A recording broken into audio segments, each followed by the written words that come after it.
Good morning from WKYT News. I'm Bill Bryant. We welcome you to Kentucky Newsmakers and certainly hope you're enjoying your weekend. Interesting discussion today. It's part of a concerning national trend. Lexington has seen an uptick in violence, especially shootings, and it's showing no signs of slowing down. There may be an encouraging signal. We'll ask about that with our guest today. Victims are often young with promising lives that are cut short. The death of a 10-year-old in a murder-suicide last weekend again brought the problem into clear focus. The initiative called One Lexington is attempting to engage young people, community and faith groups and business in an effort to make the city safer. Running that program for the city is Lexington native Devine Carama, a local hip-hop artist and activist with deep roots in the community. He's also taught college courses, raising his family here in Lexington, has quite the background. Devine, thank you for coming. We appreciate it very much. Good to see you again. And again, we get together after yet another streak of violence. And Lexington is coming off back-to-back years of record homicides. This year again is off to a tough start. Are you frustrated that even with the robust efforts that are underway, that these things keep happening? I think I'm hurt more than anything, and not even as a director of One Lexington, just as a native of Lexington. Obviously, as an African American, as some of these shootings disproportionately are impacting young black males on both sides of the gun. And so for me, I'm just hurt, just as a native. But I do think we are doing good work. I think we got a budget coming up with more support being levied upon our efforts to try to reduce violence. So I am hopeful. I'm hurt, I'm sad, but I'm hopeful. I mean, you're saying it's really not the Lexington you grew up in. No. You know, growing up, there were disparities. You know, there was poverty, you know, food insecurity and other issues, but we didn't see the violence that we're seeing today. And in my experience, when I look at the national trend, obviously COVID has a huge part in that. So many of the resources that were kind of leveling those most vulnerable families out were in the school system. And so you take those resources away for an entire year. You couple that with the sickness and the death that we saw, the mental health issues that arose because of the pandemic. I think a lot of our most vulnerable young people were struggling, including my children. And so I think that has a lot to do with it. I think gang culture is on the rise nationally, which is... Are you concerned about that locally? I am, although I feel the majority of our shootings are personal conflicts where there's more guns on the street. There's a culture of gun violence that's being almost glorified in music and social media. And so when we talk about conflict, oftentimes they're going to the gun to resolve those conflicts. But we are seeing a rising gang culture in Lexington as well. And so we have our eye on that. I know law enforcement does. And we're trying to figure out ways that we can be an alternative to that lifestyle for a lot of these young people that are looking to be a part of something. What are some of the ideas that are kicked around? Sure. So one, and I think nothing can replace this, in its engagement, right? We have to meet young people where they are. We can't speak at them. We can't speak for them. We can't speak from a distance. But how do we directly engage? And it's not just those that are safe. It's got to be those young people who have the most barriers and you know, may be the most high risk. We got to engage those young people. We got to provide them with an alternative. We got to see what are the root causes that are leading them to join gangs, pick up firearms, and engage in conflict. And then we got to attack those root issues. Is it those community-based programs that were, you know, very popular 20, 30 years ago and were proliferated throughout the community that were going on? Some of those have been scaled back and as you say, disrupted by the pandemic and so forth. Is that the kind of thing that makes a key difference, or is it deeper than that? I think it's part of it, but I think it's deeper than that, Bill, because yes, we need programming, right? We need more mentors. We need more street outreach workers. We need more things for young people to do.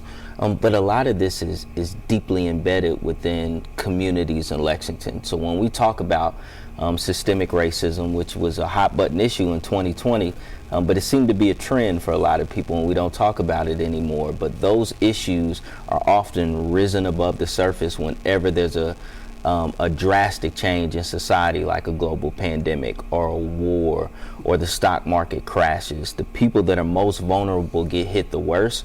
And so we got to find a way to eliminate these disparities, or we're going to see this again in 10 years, 5 years. We can put a Band-Aid on it and see the numbers drop a little bit, and we can feel good about ourselves. But if we're going to be right back here in 3 or 5 years, what do we really do? When you look around for accountability, Yes. Where is it? Is it at City Hall? Is it within the police department? Is it judges who make decisions about release and so on? Yeah. Or is it neighborhoods with limited opportunities? Sure. To be honest, I think it's all of us. I think a lot of people look at Devine Carama as the director of One Lexington. We're going to put it all on his shoulders. I think a lot of people put all the pressure on the mayor, the police department. But one thing I've learned being in this job now a little over 7 months is how many moving parts there are. This is literally going to take all of us. I think all of us have a part to play in that accountability for our young people, our education system, our parents at home, our policymakers and lawmakers, our elected officials, law enforcement, courts, probation, parole, myself.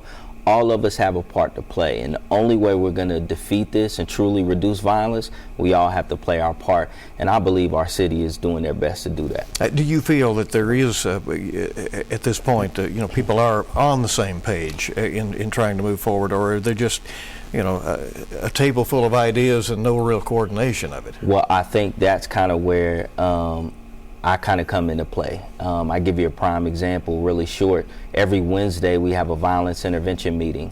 Prosecutors, police officers, sheriff, Fayette County Public Schools, victim advocacy agencies all come to the table and we discuss incidents that happened the week prior. And in real time in these meetings, we're able to discuss wraparound services for gunshot victims, mentoring services that may need it, families that need to be relocated. It's that type of synergy and I think coming together that we're really going to see the results that we want to see. Are there more aggressive steps that the city could take? Well, I will say this. When I was hired, and of course I got a million ideas and things I want to do, I missed the annual budget. And so we've been operating the last 6 or 7 months without a budget, essentially, and no staff. But the mayor is committed to supporting One Lexington moving forward. So we're working through a budget now. And I think when that budget comes through, I think we'll be able to take some more steps towards violence intervention and prevention. How important is it to be proactive rather than reactive when these things happen? We have to be. We have to be, Bill. I mean, we can intervene, right? But again, we may stop violence for a short period of time, but we got to start looking at the root causes and then attacking those root causes before it even happens. Gun violence starts way before the gunshot. Right? So what are the disparities? What are the mental health deficiencies? What are things that are leading to what we're seeing? And then we got to go there as opposed to wait until it happens. Everybody starts to panic and we're trying to intervene. Prevention has to be a primary focus in what we're doing and in the work that we do every day. You talk about teamwork and bringing everybody together, and you've mentioned businesses and organizations working together. Are they stepping up in the numbers that you would like to see? Are you able to form those partnerships?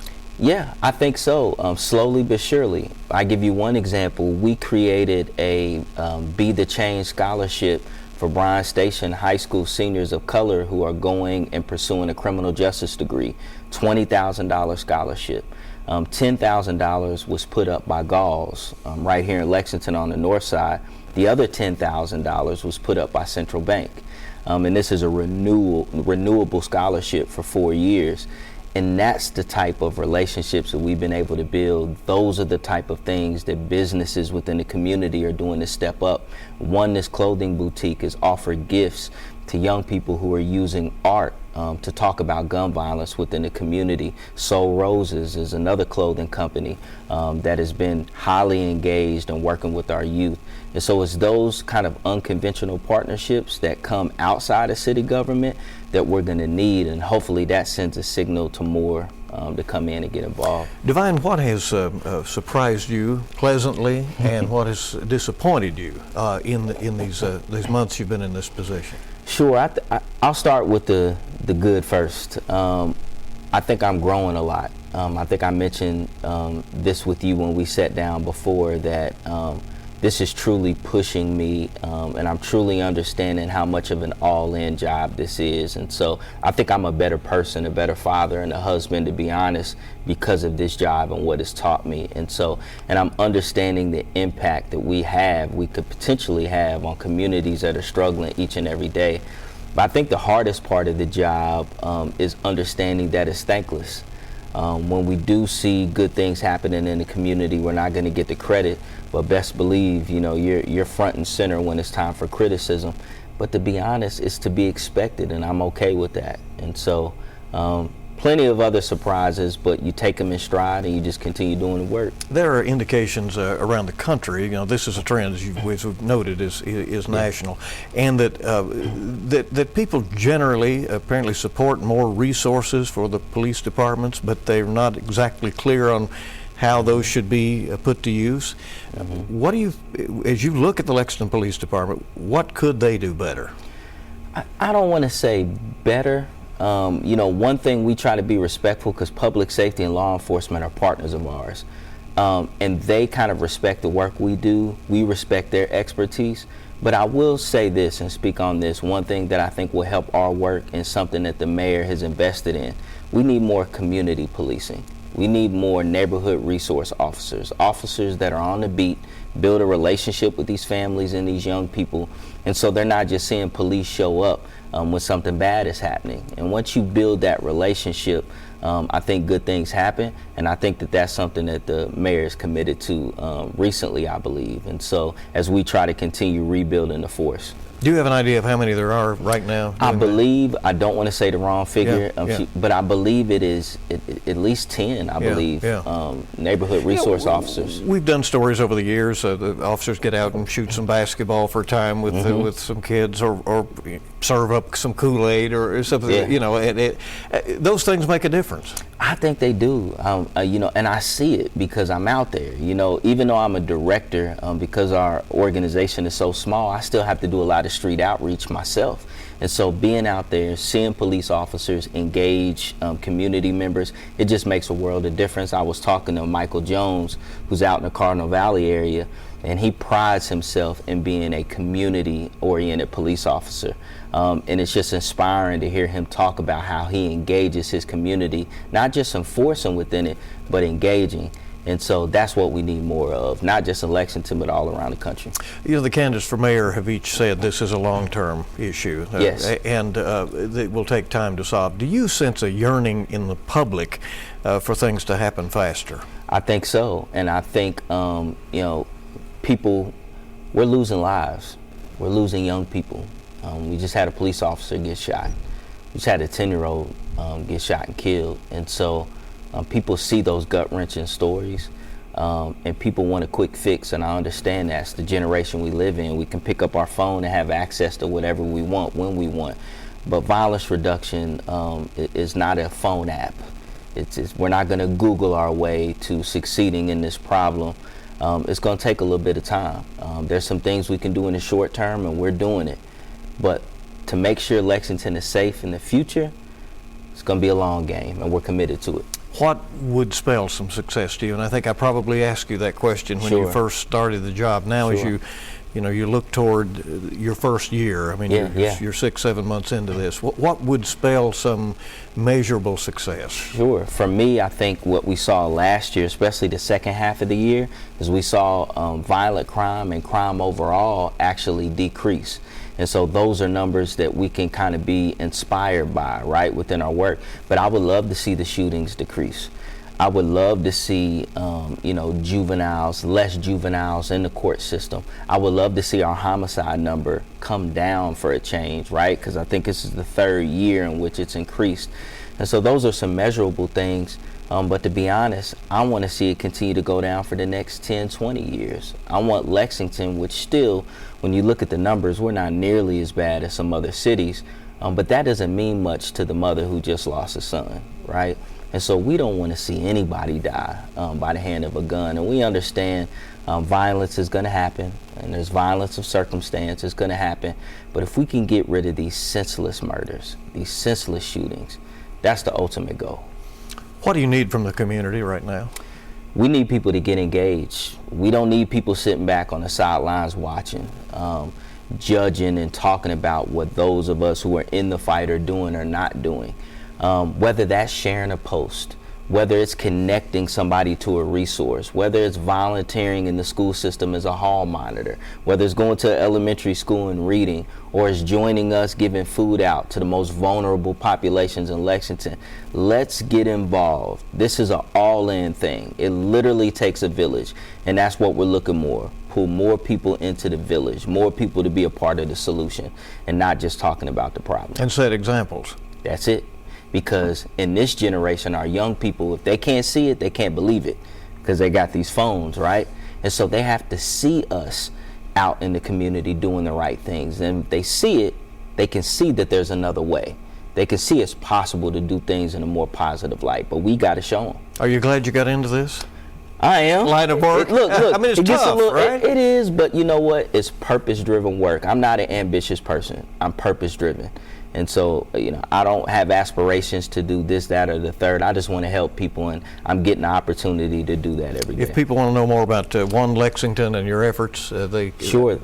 They can find us, the website, on the city website. They type in One Lexington. We have a Facebook page that's growing every day. We're up to 2,000 followers, and we post updates every week. Or they can reach out to me directly at dcarama@lexingtonky.gov. Devine Carama, thanks for coming. Appreciate it very much. I appreciate it. Thank you, sir.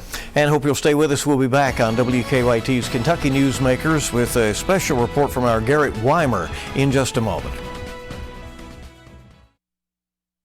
Welcome back to Kentucky Newsmakers. We're glad you're with us. First responders, see it all. They do some of the things that many of us try to avoid, and that takes its toll emotionally and mentally.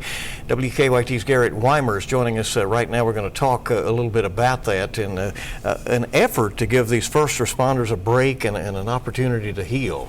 Tell us about that. Yeah, so in the piece you're going to see here in just a minute, we kind of take you to Camp Hero. It's a place started by a former first responder as a way to help other first responders kind of take a step back, take a breath, prioritize their mental health, and not just do that in nature, but also do that with other first responders who there's a brotherhood, there's a sisterhood, and they kind of can help each other get through some of the things they're dealing with. I mean, in that moment, they do what has to be done, and then they go home and live with it, right? Exactly. I mean, that's the hard part. They face the things that a lot of us want to try to avoid. They rush into situations that we run away from, and there is becoming more and more of a realization that there is a price to be paid for that on their mental health, and there are real consequences for that. So this place that we're going to see is that sort of sanctuary. That's the goal, yes, and they are looking to expand that this spring with some new programs and some new efforts to get more people to seek the help they need so that this doesn't grow into an even larger problem. All right, let's take a look at Garrett's piece right now. For all this land has to offer. We got fields, mountains, streams, and even a registered cave system that goes under the property. Rocco Besenyak bought it. 160 acres in rural Jackson County with one thing in mind. You can just feel the weight lift off your shoulders. You just automatically feel relaxed. You can just decompress just being out here. And I knew this was a special place and I want to be able to share it with other people. Besenyak is a former police officer. He started Camp Hero in 2019 as a place for fellow first responders to escape. The silence here is a stark contrast. And I could look back at specific dates and see. To a profession punctuated by noise. We're losing first responders, especially in the last 24 months with the pandemic.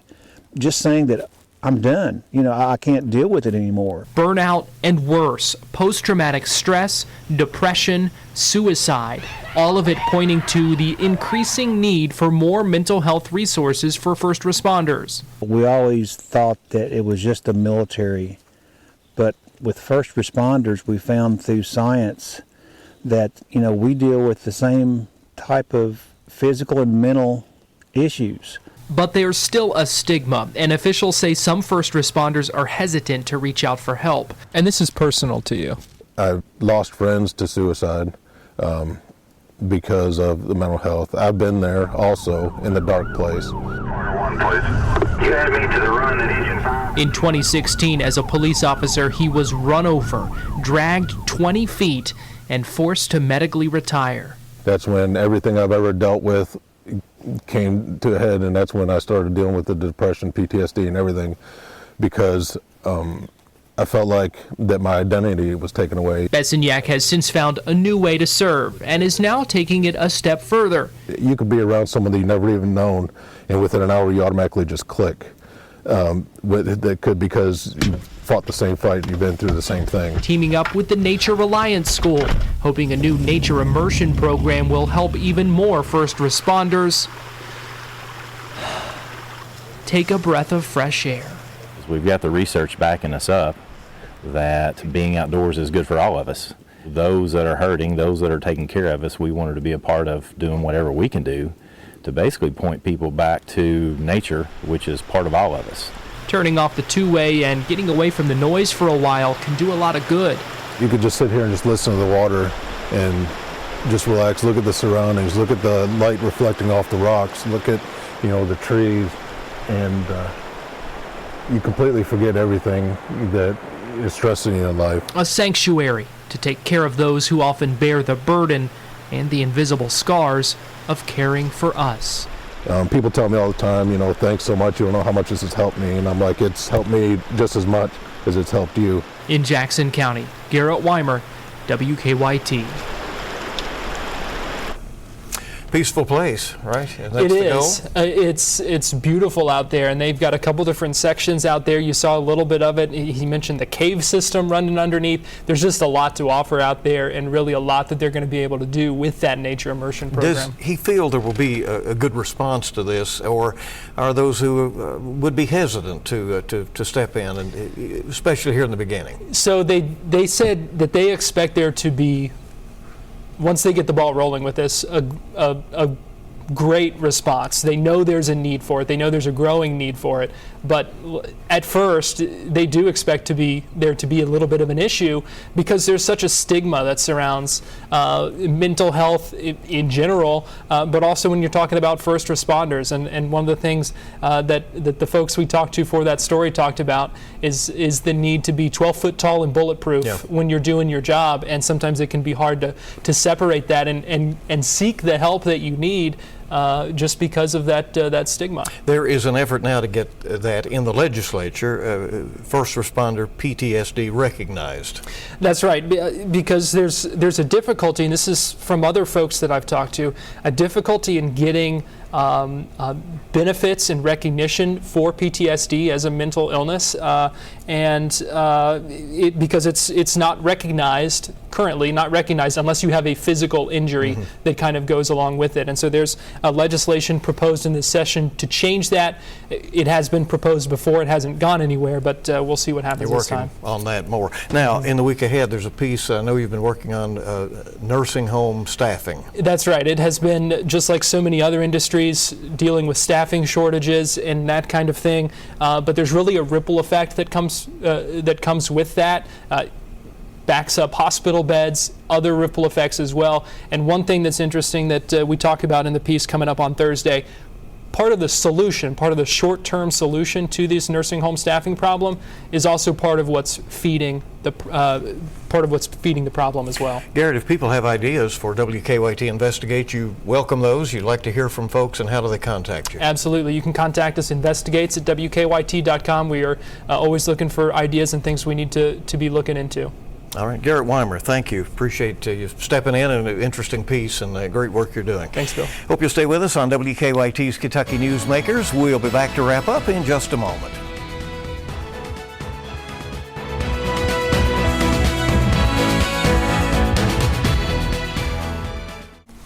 And WKYT's full slate of Public affairs programs will continue later this morning. Face the Nation from CBS, of course, is coming up at 10:30. At 11:30, Full Court Press with Greta Van Susteren. She'll have a look at the week's news from Washington and how it affects you. Full Court Press, 11:30 on WKYT. In the week ahead, the legislative session will continue. We'll continue to cover it on WKYT News. And that's this edition of Kentucky Newsmakers. We certainly do thank you for joining us.